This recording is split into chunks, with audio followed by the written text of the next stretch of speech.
הייתה לנו חברה משותפת, חברה שלי וקרובת משפחה שלו.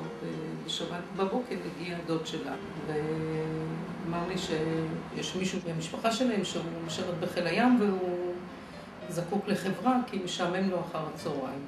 אז חברת תנועה טובה צריך היה לעזור לחיים, אז הלכתי לעזור לו. תן לי יד, כדי שלא אבחן בין דרך. ואחר כך הוא הזמין אותי ללכת בסרט, ולבשתי את החולצה הכי יפה שהייתה לי, ואת מכנסיים שחורים. וכשיצאתי, אז הוא שאל אותי, מה לי משהו יותר יפה ללבוש? אז יום אחד היא סיפרה שיש לה חבר מחיל הים, והראתה תמונות של איזה בחור חתיך עם מדים לבנים, גדול, כאילו מבוגר מאיתנו, ומתחתנים. וככה זה התחיל, וככה זה המשיך כל החיים. היו הרבה מקרים שאני די הייתי עמום ממנו. היה לנו סדרת ניסויים בשנות ה-70 באזור הדרום, וגמרנו את הניסויים האלה בהצלחה. ובאיזה שלב מסוים הוא אומר לי, גיאור, בוא, היה לנו רכב שכור, בוא ניסע לשרם. עושה טיול, נחזור משם אחר כך הביתה.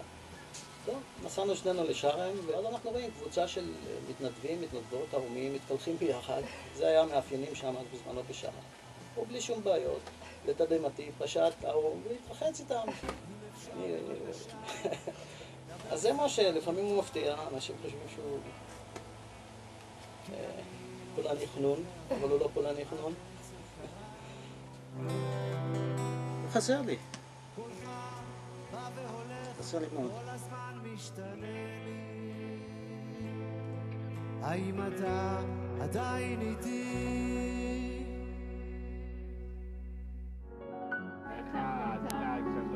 תני נשיקה לסבא, תני נשיקה לסבא. מייצ'יקי, תני נשיקה, הנה. נו, הופ. נשיקה לסבא.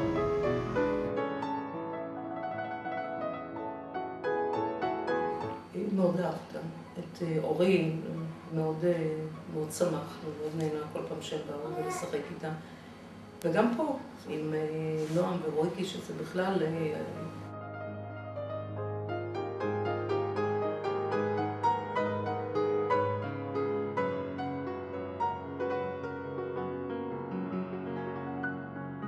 כשרויקי נולד, אז בכלל, קודם כל הוא נורא שמח שזה בן. מאוד היה חשוב לו שיהיה גם בן וגם בת. אני חושבת שגם נוצר קשר מיוחד בין רועי אליו. הצליחו לשחק מאוד יפה ביחד, וכל החיקויים וכל המשחקים שהוא היה עושה עם האצבעות ועם הפנים ועם זה, רויקי קלט את זה ומאוד מאוד נהנה ומאוד שיתף פעולה איתו, וקיבל אותו בהמון אהבה ובהמון חיבוקים, והוא ידע להחזיר אהבה. אני חושב שהדרך שהוא ביטא את האהבה שלו לנכדים, הדרך שהוא כינה את הנכדה שלו, פרינצ'יפסה, אני לא אשכח את זה, כלומר זה היה פשוט, זה היה מדהים לבוא למשה הביתה ולהתארח אצלו לארוחת ערב ולראות גם איך הוא ההתלהבות שלו ואיך הוא עוטף את הנכדים בחום.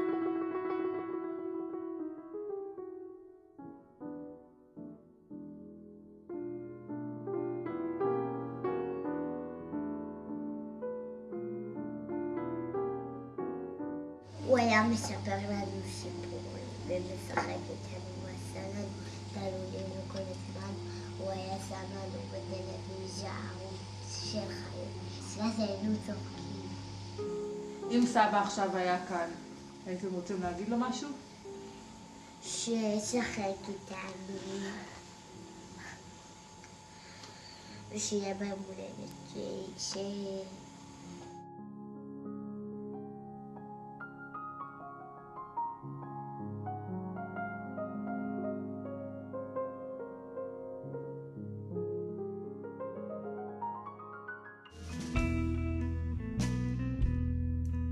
משתולל,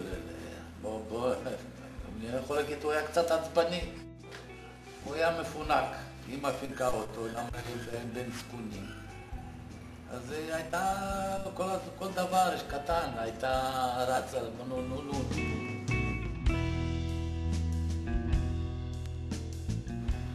היה קשה עם האוכל. אבל אחרי זה, שהוא התחתן, אז זה כבר האוכל, היה לו תיאבון יותר מדי, לפי דעתי.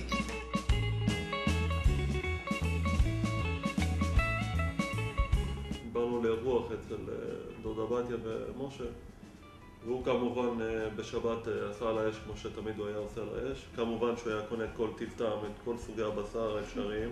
תמיד הוא היה מביא את הסופר הביתה. משה הבין באוכל. אני אומר שמשה היה שף כי הדרך שהוא היה מכין את ארוחות הבוקר, ותמיד לכל פריט שהיה לנו במטבח, לכל פריט שהיה לנו באפסניה של המטבח, היה שימוש. אפילו כשהיה נגמר והיה לחם יבש, הוא ידע מהלחם היבש לעשות מטעמים, והוא תמיד היה אומר שאמא שלו אמרה שלא זורקים לחם. הוא היה עושה לנו טוסטים צרפתיים. פשוט ארוחות הבוקר היו חוויה בלתי רגילה. מכיוון שהוא דיבר על הבישולים ועל טיב האוכל ועל טיב היין ואיך לחבר אחד עם השני, אנחנו התאמצנו הרבה יותר כדי שכל דבר כזה יהפוך להיות לאירוע ויהיה דומיננטי. אז בעניין הזה היה לו את זה. הוא הצליח להחדיר את זה לנו.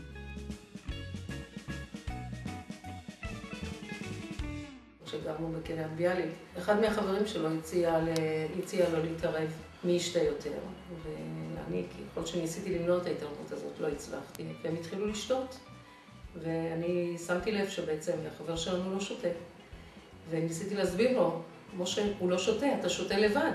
והוא המשיך לשתות. וכשהגעת שנכנסנו הביתה, ואז פתאום ראיתי שהדברים הם לא כתמול שלשום, וכשהוא יצא להיכנס לשירותים, הוא לא הצליח, הוא לא הבין, הוא אומר לי, מה קורה לדלת? למה הדלת הפכה להיות קטנה יותר? וכשהוא נכנס למיטה, הוא התחיל לספר את כל תולדות חייו, ואת כל הקורות אותו עם כל מי שהוא הכיר, ועם באמת בלי סוף סיפורים, וצחק המון. ואני ניסיתי לעשות את כל מה שקודם כל שלא יצחק כל כך בכל רם, כי זה בית משותף, והשכנים שומעים. זאת הייתה הפעם היחידה שהוא השתקע. הוא נורא אהב לאכול, בעצמו. הוא לא הבין איך הילדים שלו לא אוכלים. זה הטריף לו את הדעת, העניין הזה. קח את כל אשר תיקח, יישארו אצלי עוד כמה גחלים קטנות בך, וקצת עלים קלים בסבך. הוא ידע מה טוב לה. אני חושבת שהוא ידע מה טוב לה. זה כאילו נשמע... הוא ידע מה טוב לה. הוא ידע כל רגע איפה היא נמצאת, ומה היא עושה, ואם היא צריכה משהו, וזה. במידה מסוימת, כמו דאגה לילדים, הייתה לו גם דאגה לאמא, אבל עם המון רוח, עם המון אהבה, עם המון... ונורא אינטנסיבי. מההתחלה הוא קרא לבטי. זה היה אחד מסממני האינטימיות שלהם. שיצא כלפי חוץ, מהמעט שיצא כלפי חוץ. סתם הפסדנו אותו באמצע החיים, פשוט מאוד.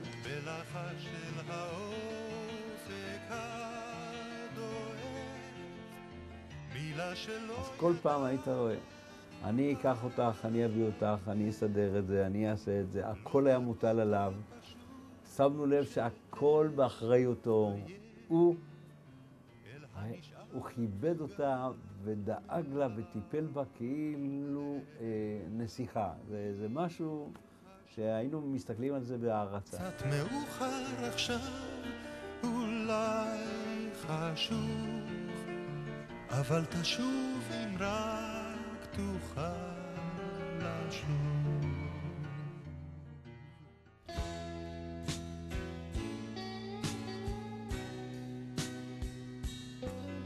המשפחה שלו זה רכב יום. זה אין. נאמבר 1 זה המשפחה, הילדים והנכדים. כולנו זקוקים לחסד. שכולנו נהיה דאגן, כולנו נהיה דואג. תמיד הוא היה יודע איפה כל אחד, והיה יודע בדיוק כל יום מה שקורה עם אחרים, גם אם הם מורחקים ממד בתל אביב, פה איתי בארצות הברית.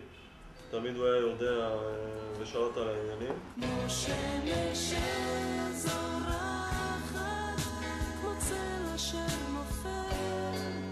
משה היה אבא מאוד מסור. הילדים היו בהחלט מרכז חייו. הוא היה מוכן לעשות הכל בשביל לדאוג, אם זה לצרכים החומריים ואם זה לצרכים הרוחניים, לנסוע, לדאוג, להביא, לסדר. כולנו רוצים לאהוב, כולנו רוצים לשמוח. כזה אבא במובן של פעם, שדואג לכל פרט שיהיה. הוא לקח המון תפקידים שכאילו בחלק המסורתי היו שלנו, של האימהות, לפחות בדור שלנו, לקח את זה על עצמו. אבא דואג.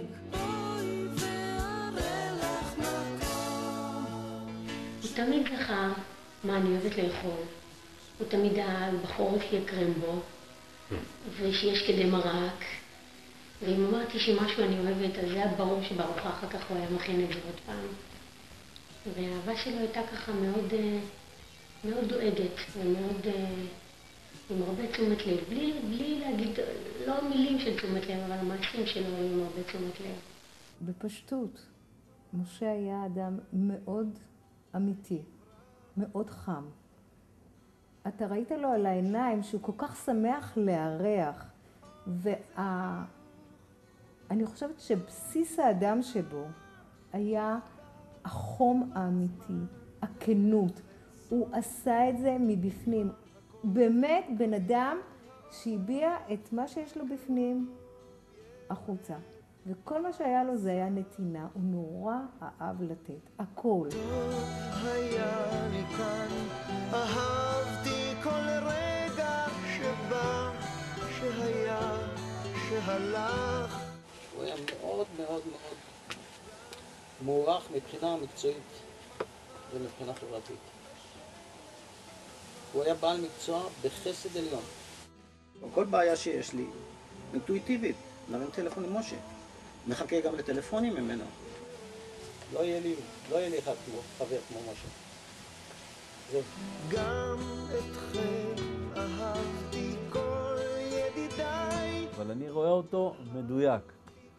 רואה אותו עם רעמת השיער, עם הגובה שלו, עם החן שלו. כשהוא נכנס אז יש כניסה. משה, ועם החיוך ועם האווירה הלבבית הזאת.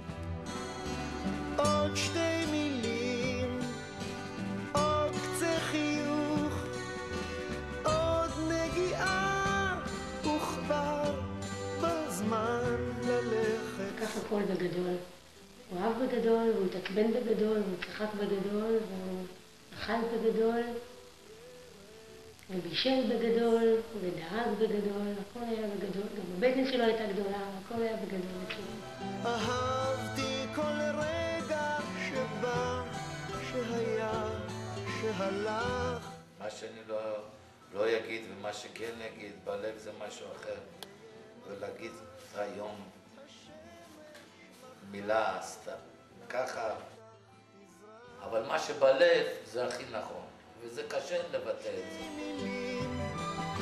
עוד קצה חיוך, עוד נגיעה, וכבר בזמן ללכת סוף, נגמר הכל, קווים האורות. אם הייתי יותר חכמה, אז הייתי מנצלת את האהבה שלו לחיים, לבילויים, הרבה יותר לאורך החיים מאשר עשינו את זה. מאוד אהב לחיות, ליהנות, ואם זה לאכול טוב, ואם זה לטייל, ולשים את זה די בקדמת הבמה. ואני פחות, איכשהו יותר להתקדם, יותר לעשות, יותר מכוונת לדברים אחרים, ובדיעבד אני מצטערת. עוד שתי מילים, עוד קצה חיוך, עוד נגיעה, וכבר בזמן ללכת סוף, נגמר הכל, קווים האורות, בקרוב ירד המסע. המסך